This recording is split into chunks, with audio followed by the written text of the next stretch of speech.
my dear friends, family, and all the rest of you.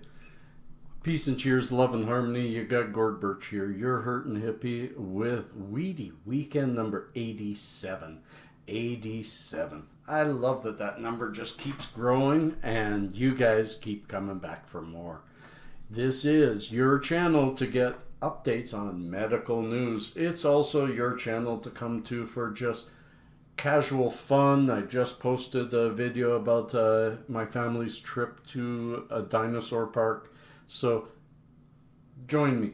Feel free to look around my playlists, look at my new stuff, my old stuff. I have over 1,000 videos online. I really enjoy if you sub, if you share, and if you thumbs up. Peace and cheers, love and harmony. Now let's get to the news in this last week. Remember, my news is your news. You've shared it with me, I share it with the rest. So the first thing is cannabis for back pain and degenerative disc disease. It's a talk of how cannabis can help with back pain.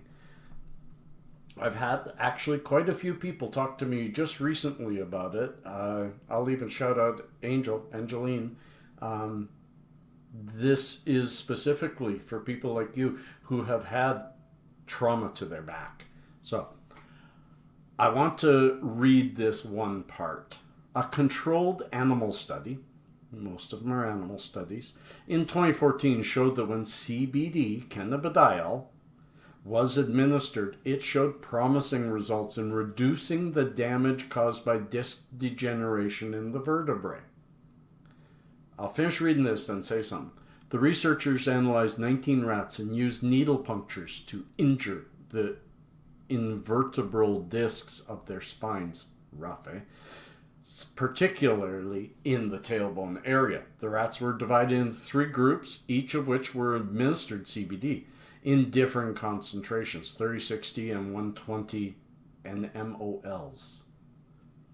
The researcher then examined the discs using MRI under a microscope. The MRI analysis revealed that the rats who were given 30 and 60 nmol CBD didn't exhibit much improvement, although those who were given 120 suffered less damage. Improvements were observed within 2 days of treatment. Now, this is something that some of you aren't that aware of. CBD doesn't just cut inflammation, thereby cut pain. CBD actually rebuilds bones, rebuilds calcium, makes bones after a break stronger than they were before the break. There's some real wonderful and beautiful futures of this drug that have not yet been realized. So those of you with back pain, check below, the link's there. Next story from also Cannabis. That last story was from cannabis.net. So is this. And this is the top, on the same pattern, segue into it. Top 5 cannabis strains for chronic back pain. You've got chronic back pain, like me. These are some of the ones you should try.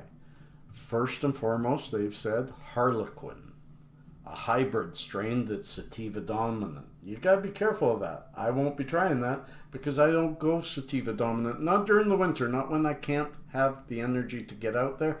Then the energy builds and I can't move. Sour diesel, high in THC and almost no visible CBD. Users can expect to feel a good high when taking sour diesel for chronic pain, but this strain is also known to give uplifting, energizing effect that makes it ideal for daytime.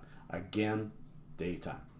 Here's a hybrid that I would more suggest, OG Kush, one of the most well-known strains of marijuana, also easy to find in most dispensaries, high THC content, and is also indica dominant. Better pain control, and really if you've got back pain, you don't need the energy. You need something that's going to keep you lethargic so that your back can look after itself. But I would say OG Kush and maybe some CBD pills on the side. Northern Lights, one of my favorite in anywhere. It's almost a pure indica. It works really well for pain, and White Widow is the same. Both carried by MMJ.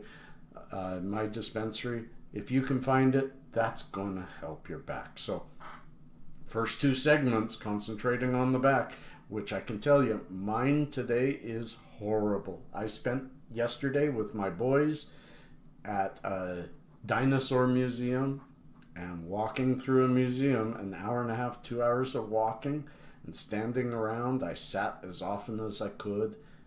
Was really tough, and the drive home was full of pain. Those kind of trips, you got to do them as a parent.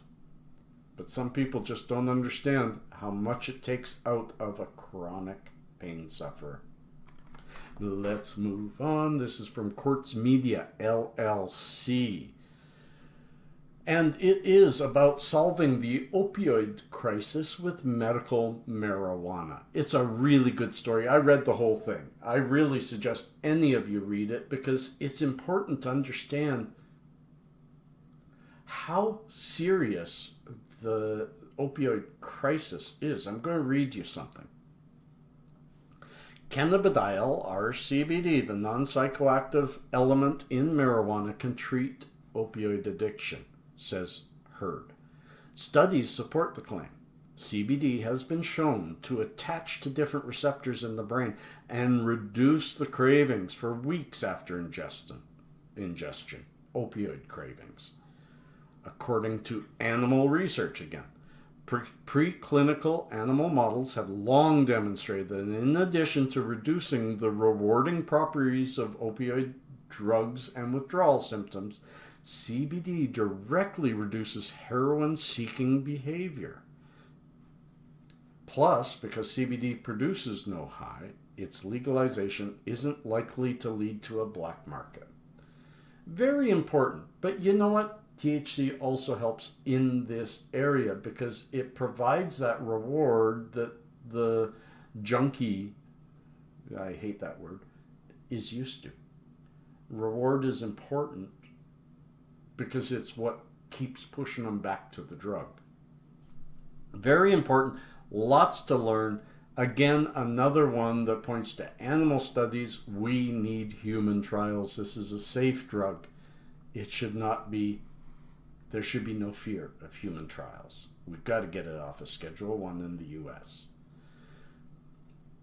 Next story.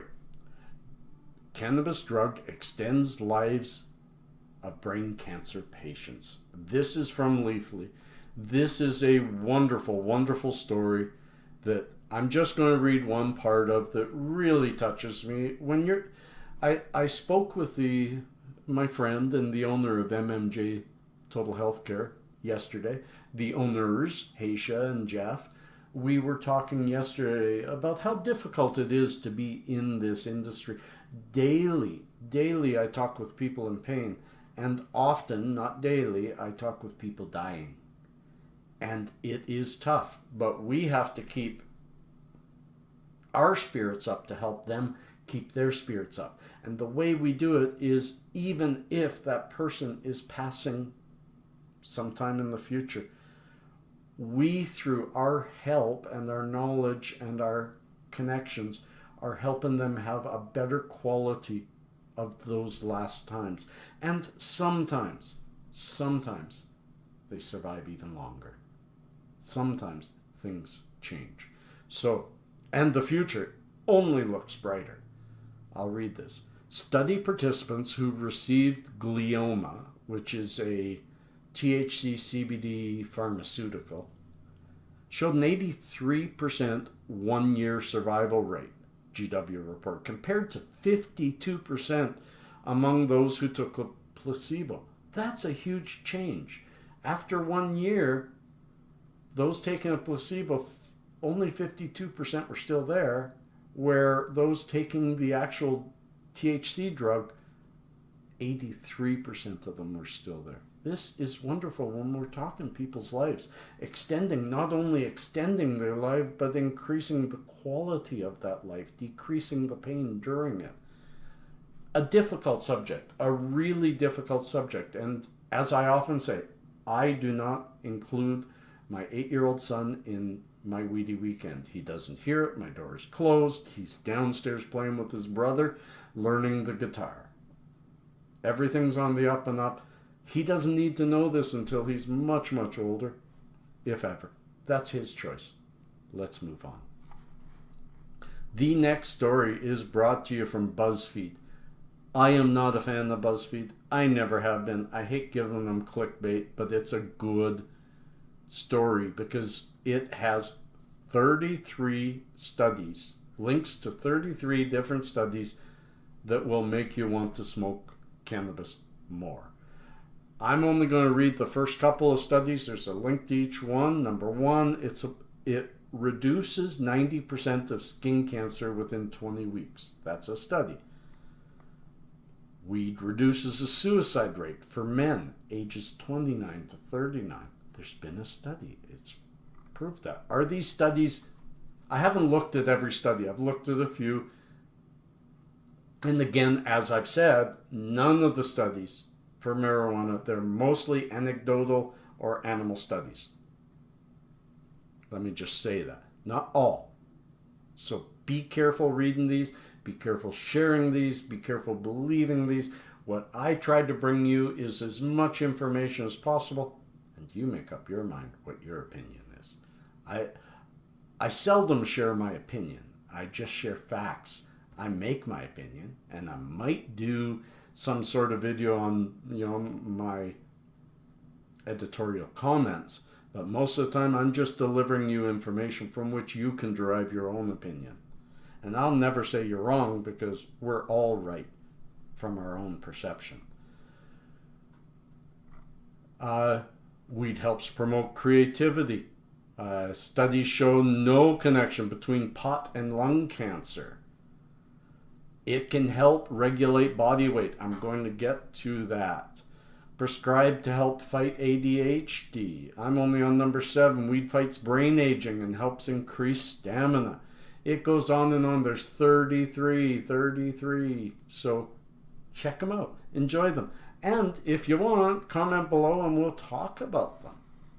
Let's move on. No, I'm not smoking today. My son's here. The next one is from herb.co. I've shared quite a few from herb.co. And segue from the last section, this is all about how marijuana reduces our weight. I should be this big fat guy. I really should. I eat nothing all day long. I eat supper around 5 or 6 o'clock, and then I have probably another supper at 8 or 9. I have snacks all along. I go to bed with a full stomach. I should be fat. I definitely have IBS and troubles, and some of it because I eat poor. Some of it because of my body, some of it because of my fibromyalgia. But I should be fat. Turns out the active component of cannabis may kick your metabolism into overdrive. Tetrahydrocannabinol stimulates the production of a little hormone called ghrelin. Ghrelin. Ghrelin is well known to the science community as a potent appetite stimulator. In fact, it's so potent that it's often called the hunger hormone. However, while this sneaky little compound is what drives us to eat, ghrelin also plays a vital role in helping our body break down and metabolize carbohydrates. It not only kicks up your appetite, it kicks in your metabolism, allowing the food to process quicker, more efficiently, and pass what it shouldn't hold. It's a really good story. Talks about how it's possible, talks about why we eat more and have lower body mass indicators. Truly, in a few years, I would guess and almost bet on marijuana pills for weight loss that are hugely popular and work. Which almost brings us to our final. I'm just looking at my last two, and I'm actually going to end with that one. So one more. This is a story that says weed-infused products that give you the benefits of marijuana without smoking. What are some weed products that you can have for your daily life that have nothing to do with smoking but still give you satisfaction? And they start with one of the best, lube. Yes, the sexual revolution. Mary Jane is taking sexy to the new level, weedgasmic. You won't get the kind of high you would from a hit off the pipe, but cannabis-infused personal lubricant is especially great for ladies. I'll let you read. Yes, this is right, there's now marijuana toothpaste. Now you may think that that's silly, but it is not. The product is called Oraximax. It does the regular job of toothpaste, cleaning teeth and preventing cavities, plus a little extra. The cannabinoid CBG, I've talked about CBG before, boosts the beneficial properties of the toothpaste with additional anti-inflammatory and antibacterial properties. Those who endure chronic pain with their teeth and gums, and I do, will find relief. I am looking this up because I have bad mouth pain, and I often use a CBD tincture to get the swelling down. I have bad teeth. I only have lower teeth. Toothpicks. Yes, toothpicks. You'll love these marijuana-infused toothpicks. You just chew on them. Lots of people like to chew on a toothpick. Well, no one's ever going to know that you're getting high 20 minutes chewing on a toothpick. There's lip balm. MMJ THC carries it. And in fact, my adult granddaughter thinks that lip balm is the best she's ever had. Her lips are plumper, fuller, and not peeling. Beautiful. Lotions. Many at MMJ THC. Many topicals. This is a new area, and it's a beautiful area. I use topicals daily, sometimes even hourly.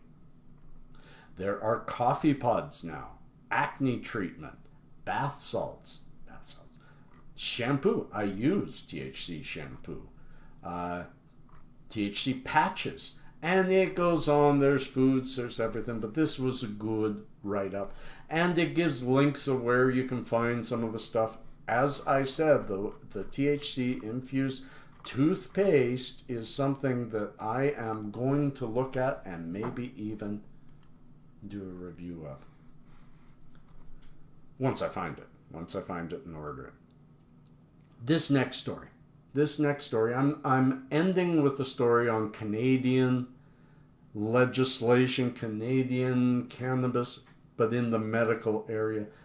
I'm not going to talk this week about the upcoming, not very soon, legalization of cannabis recreationally in Canada, because there isn't really anything new except for they're dragging their butt. But when it comes to the changes to medical marijuana that's still required under the R.V. Smith, remember, and I've suggested this to some of you because some don't go back and look at previous videos. I get it. I got over 1,000. So I got to keep sometimes repeating myself. That lost my train of thought. That R.V. Smith, the court versus Smith, where the government was taken to court because of their not supplying properly their medical program for cannabis. The courts ordered, stated categorically, and this is our Supreme Court, the highest, and it has not been appealed by our government, that there were 5 areas that the government was lacking in giving us access. But the more important thing was this ruling stated that cannabis, in all its methods of ingestion, edible, topical, concentrated, etc., is medicine. Pure and simple, the Supreme Court of Canada said in all those areas, it's medicine. And as medicine is our right as Canadians in our Charter of Rights and Freedoms, our Constitution. The Charter of Rights and Freedoms states that we have the ultimate say in our own medical care, and that we choose our medicine. So the government never came forward and fixed anything. So a year and a half, 2 years later comes the Allard case, where they sue the government and saying, you haven't supplied on these 5 areas. Well, the government came forward because they lost that case too. But they were told to repair in many areas. But all areas of improvement were labeled access. So the government, as they always do, obfuscated the situation by saying, we'll increase access by letting you grow your own. Then if you want concentrated, you get concentrated, because you gotta make it yourself. This is so ridiculous, because even me, I am not dying of cancer or anything. I have a few bad chronic illnesses that keep me at home. I do make my own concentrates, but I haven't had any in 3 or 4 days. Why? Because my shoulders and my chest are in too much pain right now, and I'm not able to do the squishing and squeezing that's required to produce rosin. I don't have a rosin machine. They're too expensive. They're not tax deductible, etc., etc., etc. So to ask a cancer patient who's dying to make their own concentrates so that they can have better medicine, a cancer patient needs 1,000 to 3,000 milligrams of THC. Not even talking about the CBD yet, of THC for pain relief. They often need to take it suppository and edible so that the high is very minimal, because 1,000 to 3,000 is huge. Currently, Health Canada does not provide for that requirement. They just do not. There's not one LP. Yes, some LPs sell oil, but that is weak-ass oil. Anyways, back to this. The government has touted that their LPs are the way to go. But you all know that the LPs, Organogram, I think Aurora, Metrum, a few of them, have been found to have this horrible pesticide, and they've had recalls of products. Bad enough that the LPs aren't testing. But it seems, and that's what this story is all about, is the government wasn't doing any follow-up on these LPs. They were not doing spot testing. They were not doing any testing. When this was first given to me by I think it was you, James, I said, you know, in some ways, as maybe we agree to disagree, the government isn't in the role of testing morphine that goes to the hospitals or any other of the pharmaceuticals. It's up to the pharmaceutical companies to ensure the testing's done, that it meets the standards. But for it to meet standards, standards have to be set. And I had not read that far, James, when I said we have to agree to disagree, because I was thinking the government's really not in the role here to test products. But when I read more of this, I realized the government failed in a different area, and that's to set the regulations that ensure the products are tested and to check up on to ensure that it's being done. I'm going to read this paragraph from, this is quoted, it's a quote from a senior official in Health Canada.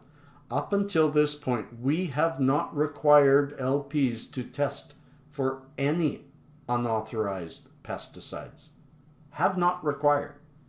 Nor have we been testing all LPs. Sounds like they test a few.